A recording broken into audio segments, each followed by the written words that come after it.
things that the backs were able to do?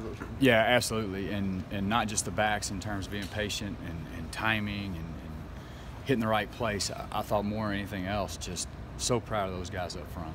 You know, I mean, they have taken abuse from anyone and everyone in, outside, or around the program for those guys to come and have a really good day against a really good D-line.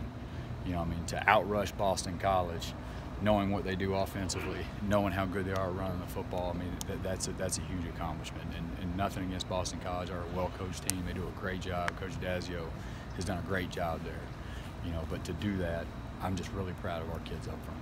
Why do you think that the offensive line was able to take that step forward against Boston College? I think it's just part of, you know, when Coach Taggart really wanted to go back, you know, and really start to minimize scheme and make sure that our kids were just, because again, you know, success and confidence breed success and confidence. You know, and when you can have confidence in what you're doing, because I've done it over and over and over and over again, that carryover from the practice field, you know, to game day, you know, was really big for those guys. And so I just thought they played a lot more confident, you know, just because they were a lot more comfortable with what they were doing. You know, we had some continuity, you know, kind of had the same group out there for the majority of the game, you know, and so I just think it was that confidence allowed those guys to play fast and do a good job. Did it help having DeAndre being able to run the ball? It seemed like well, first, was this maybe one of the best performances he's had running the ball? And if so, how much does that help the offense? You know, I think for him, you know, I mean, you know, he's taken a lot of flack for some of his decisions, but he did a really nice job in terms of his decision making the other day, when to run, when to throw, you know, because a lot of those things, you know, when you see him running, you know, that's people bleeding out the box and giving us a chance to run kind of package plays together, you know, screen, throw, run, and he did a nice job.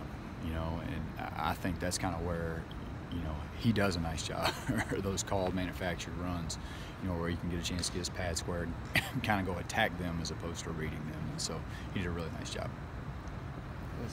Tamori and everyone sees what you can do in the deep ball. What's have you seen from him this year as he's kind of evolved as a receiver? I think the biggest thing from the time we got here till now is just the confidence that he has in himself, and I think that's what's kind of elevating his game. Is he really feels like that nobody can cover him, you know. And on top of that, I think the quarterbacks are starting to feel like nobody else can either. You know, and there's parts of his game he's got to continue to work on.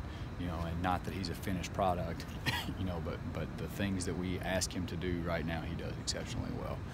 You know, I feel like, you know, to be honest with you, everybody remembers Shaquille O'Neal.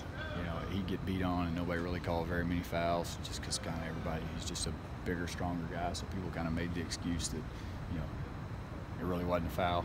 I kind of feel like that's what we're dealing with a little bit with Terry right now.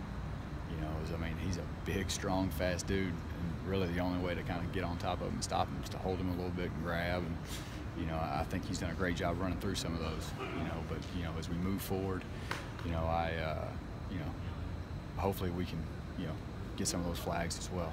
But he's done a really nice job for us. We have a handful of seniors playing their last home game this week. Just knowing those are guys that had to learn and buy a new system, knowing that they probably weren't going to reap the long-term benefits. What does that say about them and their attitude and commitment? Yeah, you know, for me, this week and every time I've been a part of that last game, and you take a look around that room one last time, it's the last meeting that we're going to have. It's the last time this meeting will look the same.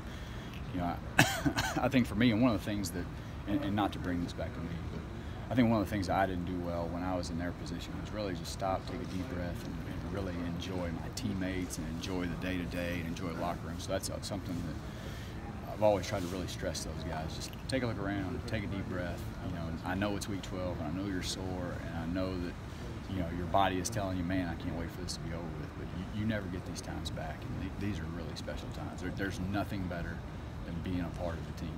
You know, when you got a whole bunch of guys that are moving in one direction, really for the last time in life that you're really possibly ever going to have that. This is one of those few times. And so just to enjoy that aspect of being a part of a team, being a part of a brotherhood of a bunch of guys that are trying to get the same thing done.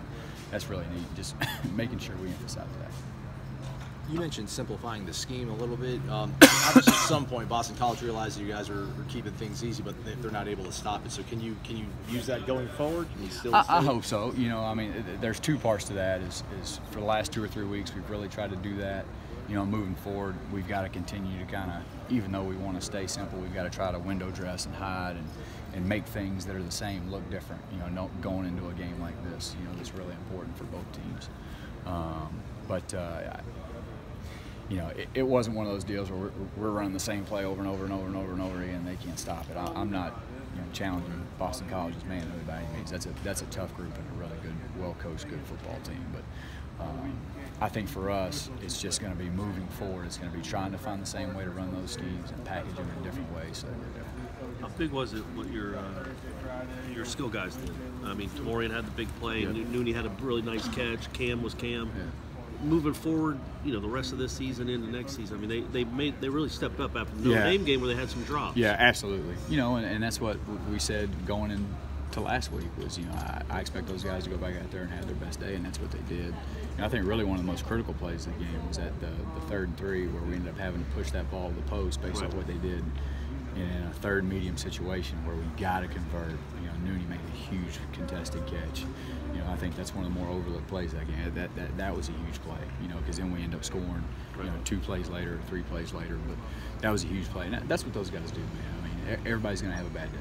You know, everybody has bad days. You know, everybody out here watching this right now has had a bad day before where they weren't their best, you know. And so that's going to happen. But we got a resilient group, and those kids always rally back and find a way.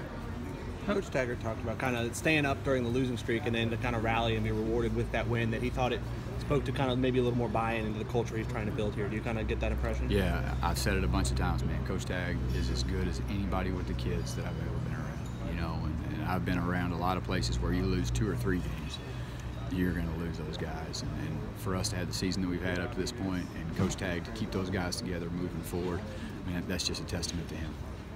How cool was it to see Keyshawn Helton do what you guys have talked so highly of him in practice, to see that translate over to the field? Huge, man. Because if they're, you know, he's a guy that you root for. Even as a football coach, he's everything that's good about what we got going on. You know, and he's a great kid. The way he practices, the way he prepares, how he lives his life. I mean, that's again, you know, Coach Tag's mentioned a couple times about different guys here and there about what we want our kids to aspire to be like, and he's one of those guys. So proud of him, man. Got a great family, you know, great mom and dad. They're just good people, man. So just excited for him and his family. What about Todd Grantham?